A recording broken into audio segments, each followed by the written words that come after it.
உண்டான செல்வம் எல்லாம் அன்றாடம் வரும் போகும். ஊராரின் வாழ்த்துக்கள் தான் நிலைத்திருக்கும் பொருளாகும். உன்னால முடிந்தவரை பிறருக்காக உழைத்திடு. இல்லாத வறியவர்க்கு இயன்றவரை உதவிடு. கண்ணீரை கண்டவுடன் கைவிரலால் துடைத்திடு. உன் பேரை சரித்திரத்தில் மனிதன் என்று பொறித்திடு. இன்னொருவன் வாழ ஒரு ஏணியைப் போல் மாறு. உள்ளம் உள்ள உன்னை இங்கு வெல்லுறவன் யாரு?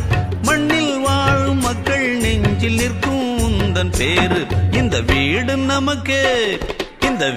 நமக்கு சொந்தமில்லே. பாடுடா சின்ன தம்பி, அதனால நமக்கு துன்பமில்லே. ஆடுடா சின்ன தம்பி.